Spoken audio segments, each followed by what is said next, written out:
Duncan would not stop grumbling. He grumbled that he wasn't polished enough. He grumbled that he was overworked. Most of all, he grumbled about the passengers. "I'm ashamed of you, Duncan," said Skarloey. "Thank goodness Rheneas is coming home soon. Perhaps he'll teach you some sense before it's too late." "What has Rheneas to do with me?" "Rheneas saved our railway," replied Skarloey. "Please tell us about it," said Peter Sam. "Well," began Skarloey, "it was before you came here. Things were bad. Rheneas and I had to keep the trains running, or our railway would have to close." "How awful," murmured Peter Sam. "I tried hard," continued Skarloey, "but my old wheels ached." Rheneas understood. "It's my turn now," he'd tell me. He was often short of steam, but he always struggled to a station and then rested there. "I mustn't stop between stations," he'd say. "The passengers wouldn't like it." "Humph," huffed Duncan. He had stopped on a viaduct and hadn't cared at all.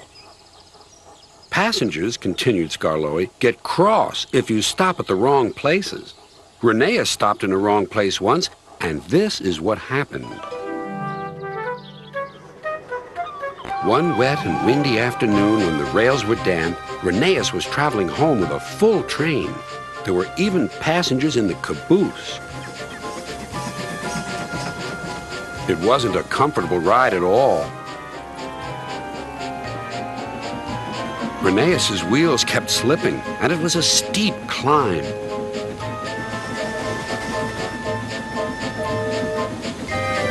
At last, his wheels gripped the rails again.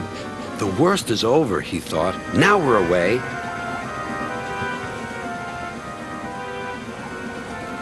But they weren't.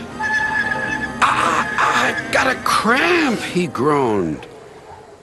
And Rheneas stopped on the loneliest part of the line.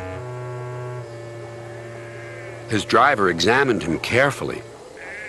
"Your valve gear has jammed. We need to reach the next station. Do you think you can still get us there?" "I'll try," replied Rheneas.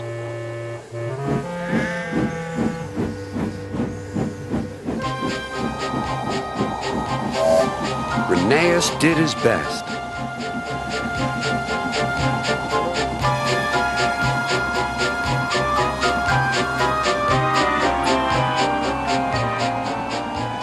"If I fail," he thought to himself, "the passengers will be cross and the railway will close." Everything blurred. He was really too tired to make another turn of his wheels, but he did. And another, and another, and another.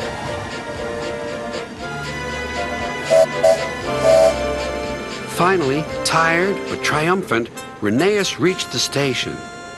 "I'm here at last," he wheezed.